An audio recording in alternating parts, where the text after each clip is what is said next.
अर्जुन और श्री कृष्ण का युद्ध। जैसा कि आप और हम सभी जानते हैं कि अर्जुन श्री कृष्ण के कितने बड़े भक्त थे, ये बताने की किसी को आवश्यकता नहीं है। किंतु भागवत में हमें एक ऐसी कथा का वर्णन मिलता है जब अर्जुन को श्री कृष्ण से युद्ध करना पड़ा था। ये कथा महाभारत युद्ध के बाद की है, इसलिए मूल महाभारत में इसका कोई उल्लेख नहीं है, किंतु लोक कथाओं में ये बहुत प्रचलित है। एक बार महर्षि गालव सूर्य को अर्घ दे रहे थे। उसी समय चित्रसेन गंधर्व आकाश मार्ग से जा रहे थे। उन्होंने नीचे थूक दिया। उन्हें जरा भी अंदेशा न था कि नीचे कौन है।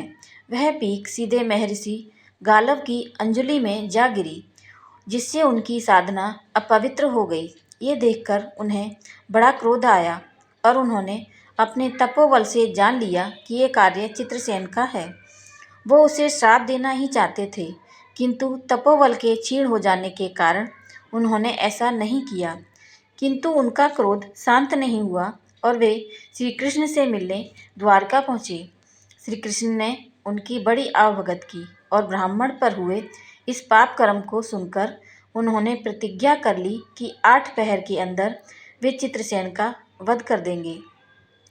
प्रतिज्ञा, और वो भी श्री कृष्ण की। अब भला महर्षि गालव को क्या चिंता होती। वे निश्चिंत हो उस दिन द्वारका में ही रुक गए।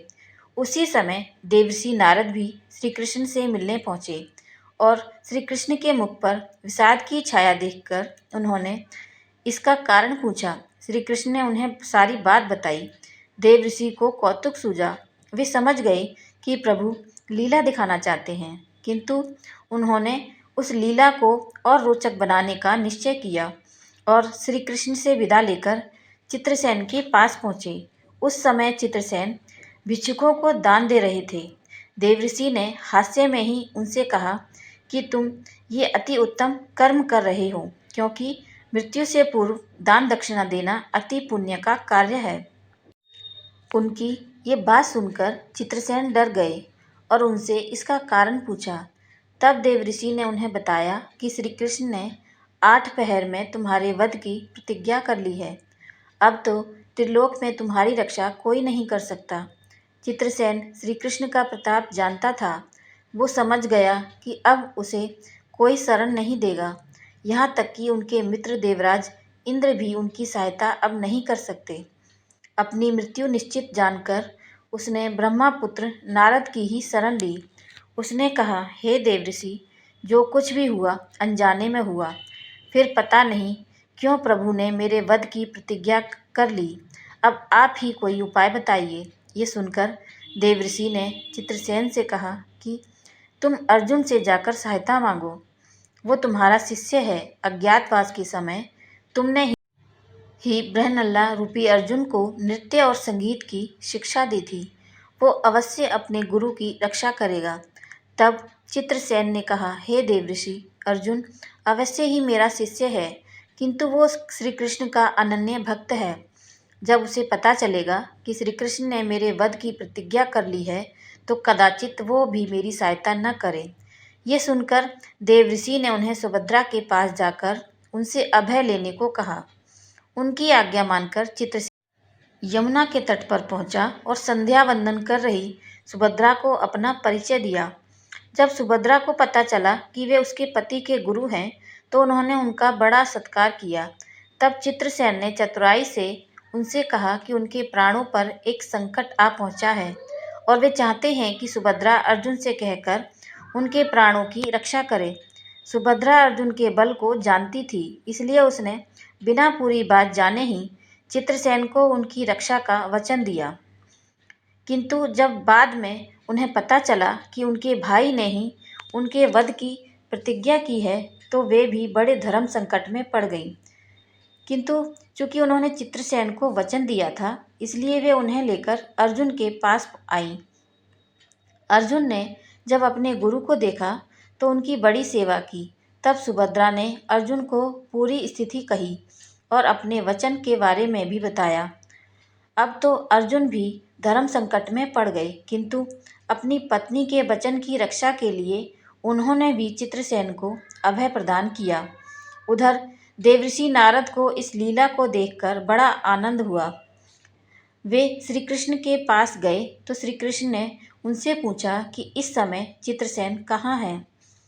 इस पर देवर्षि ने कहा, हे वासुदेव, चित्रसेन इस समय अर्जुन की शरण में है और आपकी बहन सुभद्रा ने उनकी रक्षा का वचन दिया है। अतः आप सोच समझकर ही युद्ध का निर्णय करें। जब श्री कृष्ण ने ये सुना तो वे भी धर्म संकट में पड़ गए। एक ओर उनका वचन और एक ओर उनकी प्रिय बहन का वचन। फिर भी अपनी प्रतिज्ञा के अनुसार वे महर्षि गालव और देवर्षि नारद सहित इंद्रप्रस्थ पहुँचे और उन्होंने देवर्षि से प्रार्थना की कि वे उनके दूत के रूप में अर्जुन के पास जाएं और उनसे समझाने का प्रयास करें। श्री कृष्ण की इच्छा पर देवर्षि अर्जुन के पास पहुँचे और उन्हें समझाने का प्रयास किया। तब अर्जुन ने उनसे कहा, हे देवर्षि, इस संसार में मुझे श्री कृष्ण से अधिक प्रिय कोई नहीं है। मेरा जो भी बल है वो उनके कारण ही है, किंतु उनके द्वारा दिए गए ज्ञान के अनुसार मैं कर्म करने को विवश हूँ। मैं किसी भी स्थिति में शरणागति को नहीं त्याग सकता। वासुदेव स्वयं ज्ञानी हैं, वे जैसा चाहते हैं वैसा ही होगा। अतः श्री कृष्ण और अर्जुन में अपनी अपनी प्रतिज्ञाओं के कारण भयानक युद्ध छिड़ गया। श्री कृष्ण से भला कौन जीत सकता था, किंतु अर्जुन भी उन्हीं का अंश थे। दोनों का युद्ध बहुत देर तक चलता रहा। साधारण अस्त्र शस्त्र की तो क्या बात है, दोनों ने एक दूसरे के दिव्यास्त्र को भी काट दिया। अंत में श्री कृष्ण ने सुदर्शन चक्र को मुक्त किया। उसके प्रतिरोध में अर्जुन ने ब्रह्मास्त्र का संधान किया। तीनों लोग ये देखकर त्राहि त्राहि कर उठे।